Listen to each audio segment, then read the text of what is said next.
So now I'm going to pick on Scrum a little bit. Scrum purists say that we must follow the Scrum guide to the letter, and that if we don't, we're not doing Scrum right, or we're not doing Scrum at all. But the Scrum guide has changed its definition of the Scrum Master many times over the years.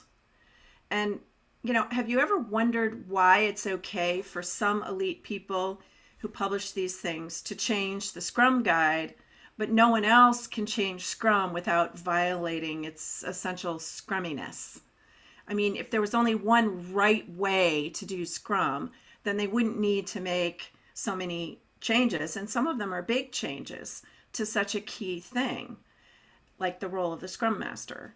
And I mean, actually, personally, I think it's great that they make changes because I think things evolve as we discover new ways of working and new ways of doing things.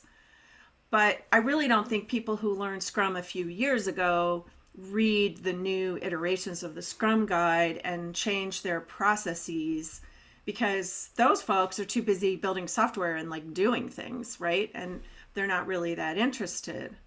But the Scrum Guide actually says there's really just only one way. They have that caveat that they have in there, which is the Scrum framework as outlined herein is immutable, sometimes known as the immutability clause.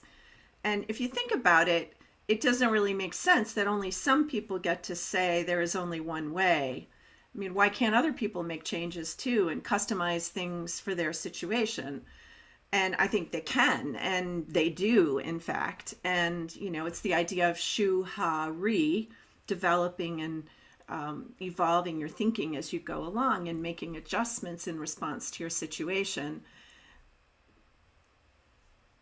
So if you ask the question, has Agile failed?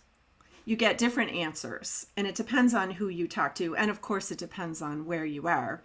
But generally, people who have a vested interest or those with less experience and have just been introduced to Agile on a theoretical level but haven't yet had the opportunity to work in that way, they think Agile is great and that it's really useful. And it does have a lot of really exciting ideas in it.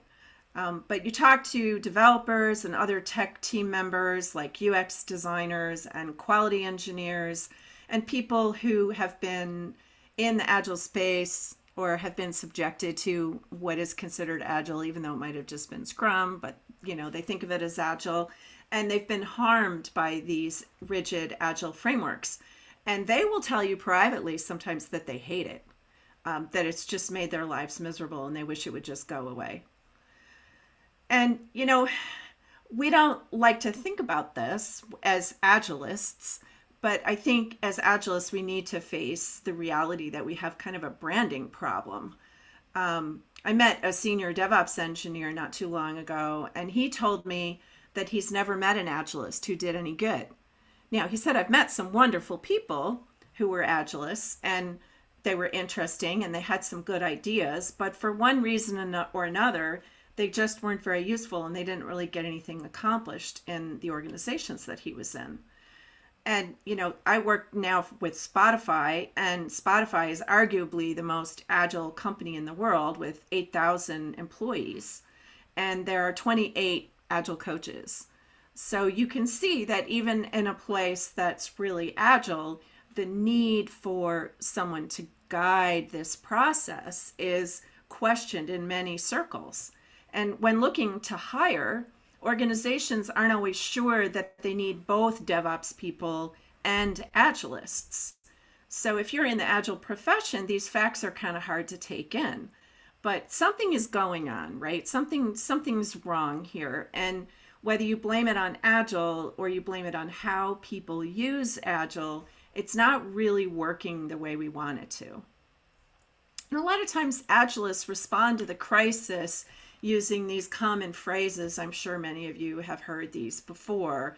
The general feeling sometimes in the Agile community is that people who don't like Agile, they don't really understand it, they haven't learned it well enough yet, or they point out that the culture in the organization isn't ready for Agile. And all of these things may be true, but they're not that useful as sort of blanket general statements, and they can trigger defensiveness in the very people that the Agile community is trying to help.